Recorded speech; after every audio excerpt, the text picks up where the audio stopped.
This is a story about bravery, loyalty, and friendship, all qualities that we admire in ourselves and in the heroes of our stories. But what if I told you there was a different kind of hero, a hero defined not by physical strength or daring adventures, but by something much more profound, the thirst for knowledge? On a cosmic canvas painted with swirling nebulae and distant starlight, there existed a planet unlike any other. It wasn't a world of fiery volcanoes or shimmering oceans, but one forged from the very essence of thought and wisdom. Its name was Ethelgard, the planet of knowledge. Its surface wasn't made of rock, but of crystalline structures that hummed with stored information. Towering libraries, carved from pure light, pierced its sky. Rivers of iridescent liquid, which were pure data streams, flowed through its valleys, nourishing groves of glowing sentient trees. These were the Luminaria, and they whispered the forgotten histories of the universe to those who would listen. The inhabitants of Ethelgard were not born, but rather came into existence when a powerful new idea or discovery was formed elsewhere in the cosmos. They were beings of pure energy, taking forms that represented their core knowledge. A mathematician might appear as a kaleidoscope of intricate geometric shapes, while a historian might be a shimmering tapestry of past events. Their leader was the Grand Archivist, an ancient being whose form was a vast, swirling nebula of all the knowledge ever collected. Life on Ethelgard was a constant pursuit of learning. The inhabitants would spend their days in the Great Repository, a central hub where they could share their unique insights and discoveries. They didn't communicate with words, for there was no need. They shared no language. They communicated with each other not through sound or sign, but with a direct exchange of thoughts and emotions.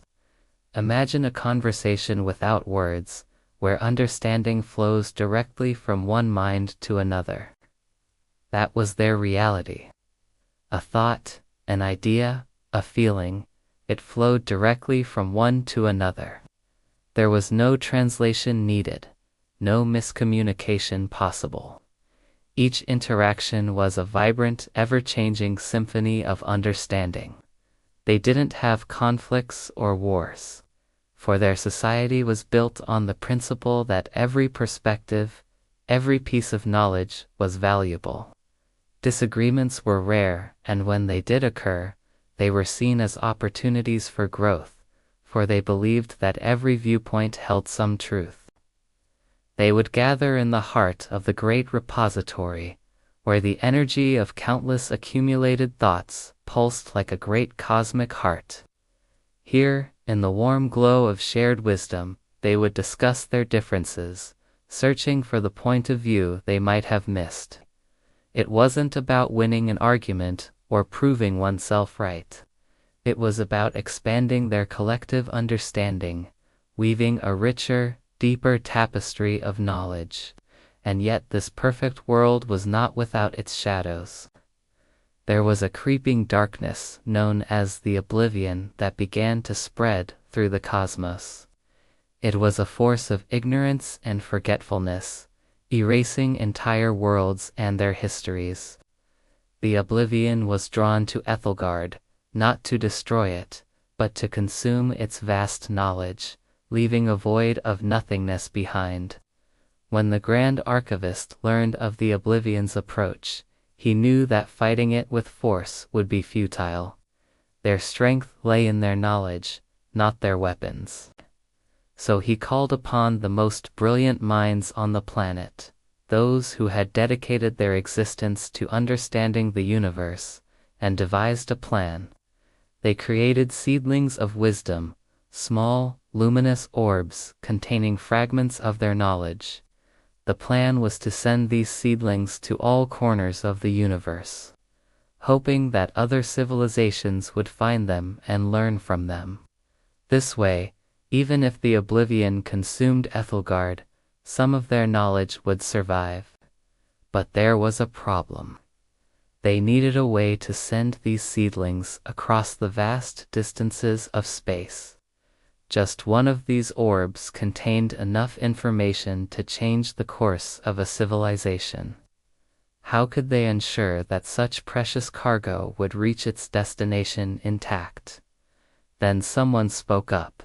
Someone with a thirst for adventure, a longing to see beyond the familiar lights of Ethelgard. He volunteered to become a living vessel for the seedlings, carrying them across the galaxy to ensure that knowledge would survive. This was a dangerous mission, one fraught with peril. Space was a harsh mistress, and the journey would take years, perhaps even decades. But he didn't hesitate. He was a hero, albeit an unconventional one. He didn't wear armor or wield a sword. His weapon was his thirst for knowledge. His shield was his desire to protect his home planet. His name was Kale, and he was a star traveler. His journey took him to places that few had ever seen, through nebulous clouds and past dying stars. Along the way, he encountered alien species, some friendly, some not so.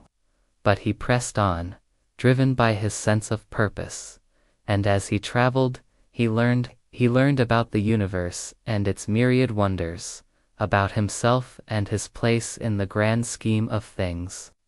Meanwhile, on Ethelgard, the Oblivion arrived. It was a creature of pure darkness, a negation of all that the planet stood for. It attacked the luminaries, draining them of their light, corrupting the data streams that flowed through Ethelgard's valleys. The inhabitants fought back with the only weapons they had, their knowledge, their understanding of the universe. But the Oblivion was relentless, and soon it was clear that Ethelgard was in grave danger. Then suddenly, through the chaos, they sensed the presence of Kale.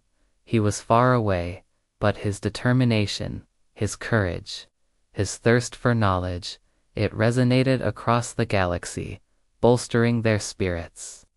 They redoubled their efforts, drawing strength from the hope that Kale represented. As the battle raged, the Grand Archivist reached out, sending a final, desperate call across the cosmos. He sent out the last of the seedlings of wisdom, entrusting the fate of Ethelgard to the universe itself. Would any civilization find it? Would they understand it? Would they use it? The Grand Archivist couldn't know. All he could do was send it and hope. And then, just when all hope seemed lost, when the Oblivion was about to consume the last of Ethelgard's light, something incredible happened. Across the galaxy, on countless worlds, beings of light, energy, and thought began to stir. They had found the seedling of wisdom, and as they shared the knowledge within, they became stronger, wiser, more enlightened. The Oblivion, sensing the shift, recoiled. It hadn't just been defeated, it had been outfoxed. The more knowledge was shared, the less power the Oblivion had. It could not erase what was held in so many minds. It fled, defeated, back into the darkness from which it came. In the aftermath, when the dust settled and the light returned to Ethelgard, the inhabitants looked up into the sky and saw a new constellation, a reminder of the hero who had ventured into the unknown, who had carried their hopes on his shoulders and had returned. With a universe full of knowledge and a heart full of courage, he had saved them all. And so Ethelgard, the planet of knowledge, lived on, its light shining brighter than ever before. A testament to the fact that the greatest power in the universe is not to hoard knowledge, but to share it. As for Kale, the star traveler, he continued his journey, forever changed by his experience, forever a hero. And that, dear friends, is the tale of a hero who saved a planet not with a sword, but with a thirst for knowledge, proving that sometimes the greatest adventures are those that take us beyond the stars and into the boundless realm of learning. Thank you for listening.